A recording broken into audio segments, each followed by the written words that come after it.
시청자 여러분 안녕하십니까. 김로벨TV입니다. 오늘도 제 영상을 시청해 주셔서 감사합니다. 최근 이승만 대통령 관련 영화 건국전쟁이 흥행에 성공하자 쓸데없는 시비가 벌어지고 있습니다.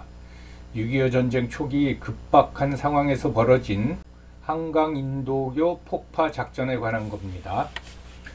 과거부터 한강교 폭파와 관련해서 많은 비난이 있었습니다. 그러나 시간이 흐르면서 대체적으로 이미 정리가 된 사안인데 최근 건국전쟁에서 불가피한 조치였다라는 주장을 하고 대부분의 관객이 이에 수긍하는 반응을 보이니까 일부 농객들이 이에 반발하기 시작했습니다. 즉 수많은 민간인 희생자가 있었고 이를 예상하고도 이승만 대통령의 지시에 의해 다리를 폭파해서 인간인을 희생시킨 학살 사건이라는 해괴한 주장을 펼치고 있습니다. 저는 이 영상에서 한강교 폭파와 관련된 핵심 사안만 간단히 살펴보고 위기 시에 또는 급박한 상황에서 특히 전쟁에서 언제든지 발생할 수 있는 이러한 일들을 어떻게 바라봐야 하는가에 대해서 말씀드리고 도대체 우리에게 합리적인 판단이란 무엇인가 라는 것에 대해서 한번 살펴보도록 하겠습니다. 그동안 한강 인도교 폭파를 둘러싼 쟁점은 이제 두 가지였습니다. 먼저 너무 일찍 폭파했다. 그러니까 조기 폭파였다. 너무 일찍 폭파했기 때문에 우리 국군이 후퇴하지 못하고 또 장비도 그대로 놔둘 수밖에 없어서 우리가 전쟁 수행에 막대한 피해를 입었다 라는 조기 폭파론이었고요. 그 다음에는 민간인 피해가 컸다 라는 주장이었습니다. 사람들이 그렇게 몰려 있는데 다리를 폭파하면 어떡하냐. 그러니까 다리에서 떨어져서 수많은 민간인이 죽었다. 거기서 더 나가서 일부 좌파들은 이건 민간인 학살이다. 이렇게까지 이제 주장을 하는 겁니다. 그거에 대해서 이제 간략히 살펴보도록 하겠습니다. 그러면 조기 폭파에 대해서 한번 검토해 보겠습니다. 그러니까 너무 일찍 폭파했느냐? 피난민이나 군인들을 충분히 건너게 하고 폭파했으면 되지 않느냐? 그러한 사안이죠. 사실 조기 폭파론을 내세우면서 비판한 세력은 군 내부가 심했습니다. 하긴 억울하겠죠. 자기네들은 일선에서 싸우다가 밀려서 후회하는데 다리까지 끊어져 버렸으니까 한강을 건너려고 얼마나 고생을 했겠습니까? 거기에는 나중에 다부동 전투의 영웅이라고 불리고 나중에 이제 육군 참모총장까지 지낸 백선엽 장군도 포함되어 있습니다. 백선엽 장군도 그 당시 대령이었지만은 문산에서 후퇴해가지고 한강을 건너려고 하는데 다리가 폭파됐다라는 겁니다. 그래서 강을 건너는데 엄청난 고생을 했다고 합니다. 이런 이제 군 지휘관뿐만 아니라 피난을 가려고 했는데 다리가 끊겨서 피난을 못 간 서울 시민들 이들도 너무 일찍 폭파했다라고 한강교 폭파에 대해서 굉장히 비판적이었습니다. 이렇게 이제 비판하는 사람들 중에는 우리 아버님도 포함되어 있는데 우리 아버님도 피난을 못 갔어요. 그래서 소위 말해서 서울에 남아서 적치하 100일 목숨을 왔다 갔다 하는 상황이 여러 번 있었다 라면서 이 한강교 조기 폭파에 대해서는 굉장히 이제 비판적이었습니다. 네, 여러분 한번 생각해 보십시오. 현재 한강에 놓여져 있는 다리가 수도권에만 32개입니다. 그 중에 행정구역상 서울에 있는 다리가 28개입니다. 그러니까 그 당시에는 한강교가 유일한 다리나 이제 다름이 없었죠. 그리고 두 번째로 세워진 다리가 1965년에 개통이 된 지금의 양화대교입니다. 그래서 맨 처음에 그 다리를 짓고 다리 이름이 제2한강교였습니다. 그러니까 지금 우리가 알고 있는 한강대교 또는 과거에는 한강인도교 다음으로 생긴 게 1965년에 지어진 지금의 양화대교라 이 말씀입니다. 그런데 지금은 수도권에만 32개, 서울에만 28개의 다리가 있죠. 그러니까 그때 한강교라는 거는 거의 유일한 통로라고 할 수밖에 없습니다. 근데 이걸 이제 폭파해 버린 거죠.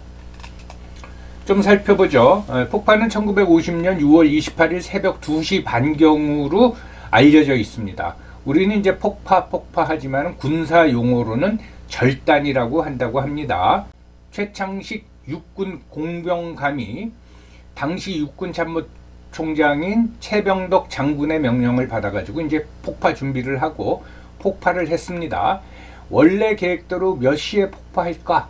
그건 잘 알려져 있지 않은데 그냥 정황을 보면은 또는 증언을 보면은 아침 7시쯤에 폭파하면 되지 않을까? 뭐 그런 판단을 했다라는 얘기도 있습니다.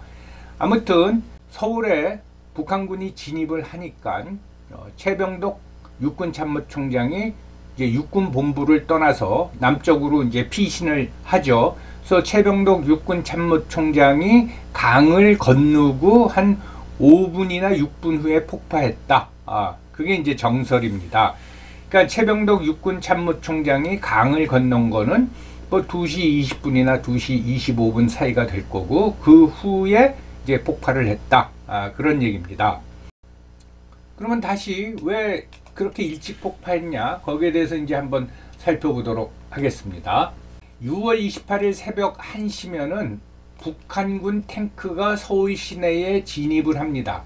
보병은 아직 진입 안 한 것 같습니다. 그리고 이 1시 정도 되면은 한 6대 내지 8대의 북한군 탱크가 당시 서울 시내를 막 돌아다니고 있을 때였습니다.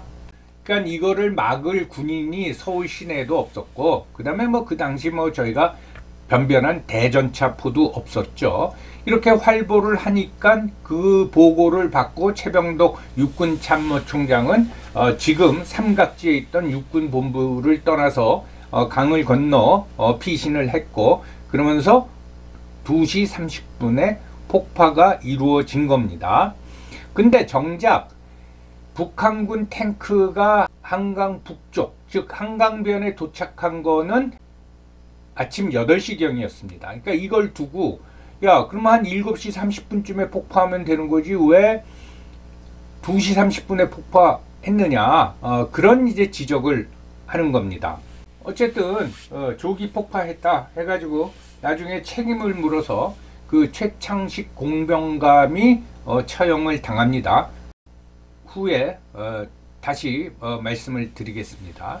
우리는 이제 폭파를 했어요. 북한군은 한강교를 점령하지 못했습니다. 이 6.25 전쟁의 그 작전 계획은 소련군이 세워졌습니다. 하기야 뭐 김일성이 만주에서 빨치산 활동만 했는데 이런 대대적인 전쟁 계획을 세울 수 있었겠습니까? 그러니까 이제 소련군이 세워지고 전쟁 당시에도 소련군 군사 고문단이 있었습니다. 이들이 세운 작전 계획에 따르면은 서울을 점령하는 건 물론이고 그리고 한강교를 점령하는 게 주요 목표였습니다. 근데 이게 다리가 부서지고 말았단 말이죠.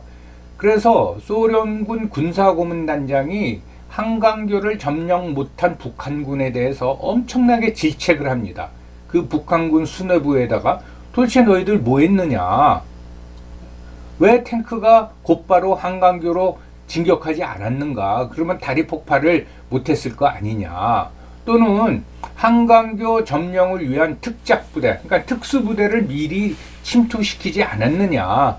그래서 그들이 먼저 가서 한강교를 점령했으면은 국군이 한강교를 폭파하는 일이 없었을 거고, 그러면 북한군이 그대로 강을 건너서 진격해 나갈 수 있지 않겠느냐, 그런 질책을 이제 많이 했습니다.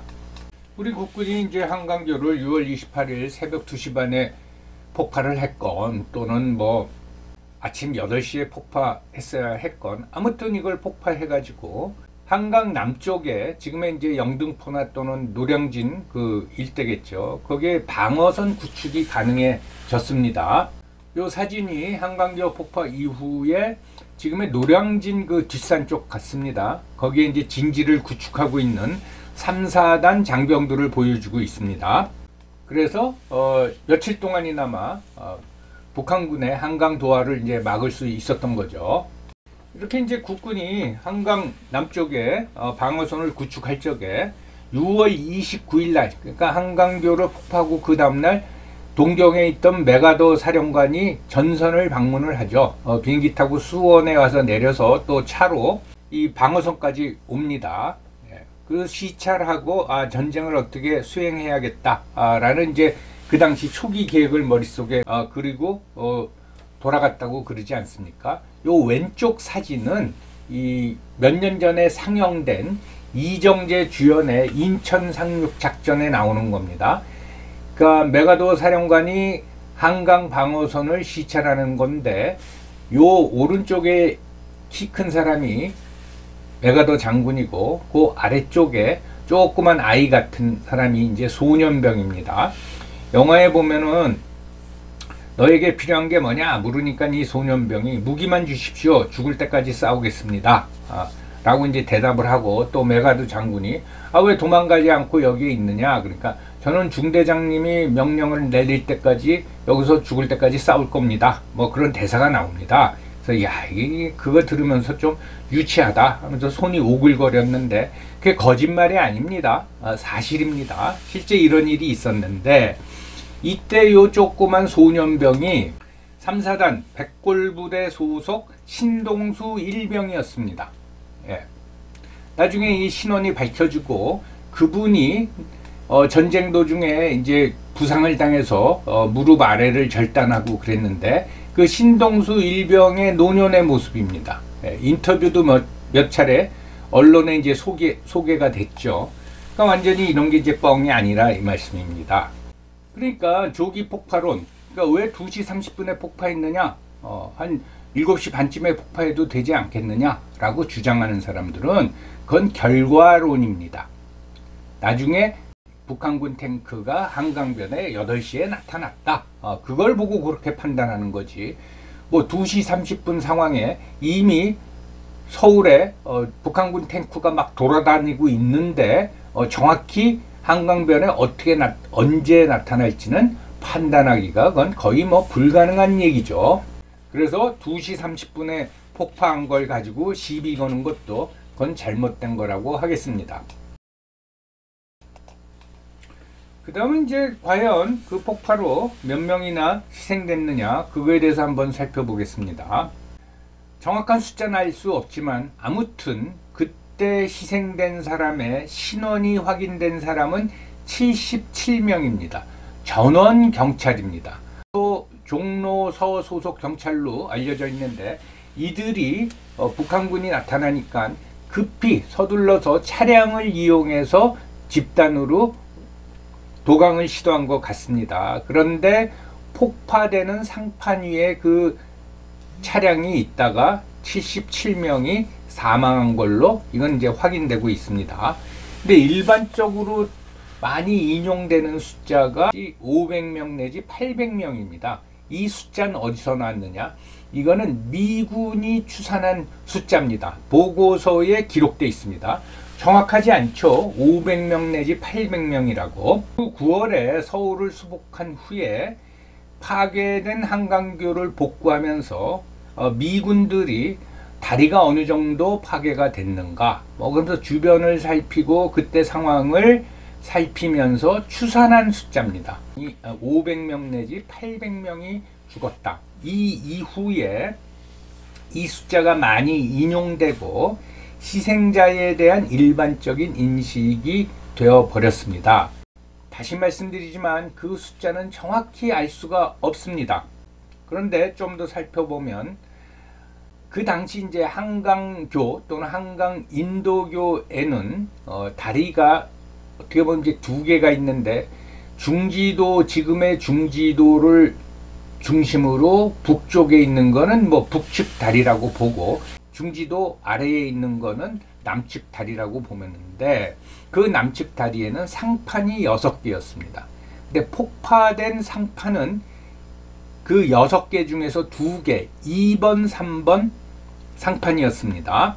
그 위에 있던 분들은 폭파와 함께 강에 추락해서 뭐 죽거나 또는 심각한 부상을 입었겠죠.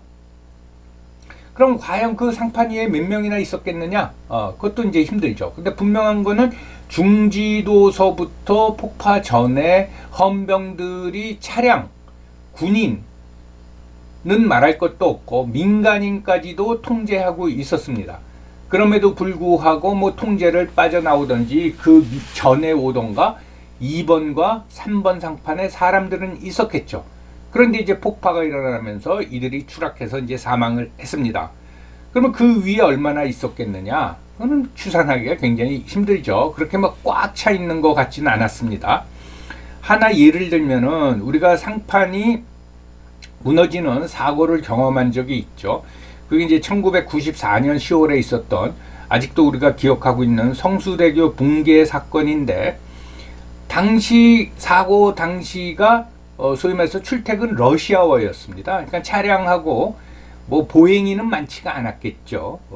차량이 적지 않은 차량이 왔다 갔다 할 텐데 트러스트 48m가 붕괴가 되죠. 그러니까 48m짜리 상판이 내려앉았다고 보시면 됩니다. 그 결과 집계에 의하면 49명이 추락을 했고 버스도 추락했습니다. 그 중에 32명이 사망했다가 공식 발표입니다. 뭐 상판 길이가 한강교하고 성수대교하고 틀릴지 모르지만 비슷하다고 보더라도 결국은 상판 두 개가 한강교 폭파로 무너져 내렸다면은 한 100여 명은 추락하지 않았을까, 그런 이제 추산을 우리가 충분히 할 수가 있는 거죠. 그런데 미국 측이 왜 500명이나 800명이었다라고 추산하는지 그건 알 수가 없고, 우리는 뭐 그걸 무조건 받아들여서 지금까지 이제 회자되고 있습니다. 근데 또 희한한 일은 그때 그 희생자가 그렇게 민간인 희생자가 많았다면은 그 유족들이 사후에라도 피해 보상을 요구했을 텐데 그런 일은 없었습니다. 그러니까 다시 말씀드리지만 희생자 숫자는 정확히 우리가 알 수가 없습니다. 근데 비슷한 사고랑 한번 비교해 보니까 뭐 500명, 800명은 좀 너무한 숫자 아니냐, 그런 게 나오는 거죠. 그런데 이걸 가지고 상판 위에 사람들이 가득 있는데 폭파시켜 버렸다, 그런 터무니없는 주장을 이제는 이제 그만했으면 좋겠습니다. 이러한 전쟁 기간 동안에 한강교 폭파와 같은 사건, 그거에 따른 논란, 비슷한 사건이 있지 않겠느냐. 그게 바로 2차 세계대전 말기에 있었던 독일의 레마겐 철교 폭파 사건입니다. 그걸 살펴보면은 우리가 한강교 폭파 사건에 대한 이해가 훨씬 더 높아지리라고 생각합니다. 그거에 대해서는 다음 영상에서 말씀드리겠습니다.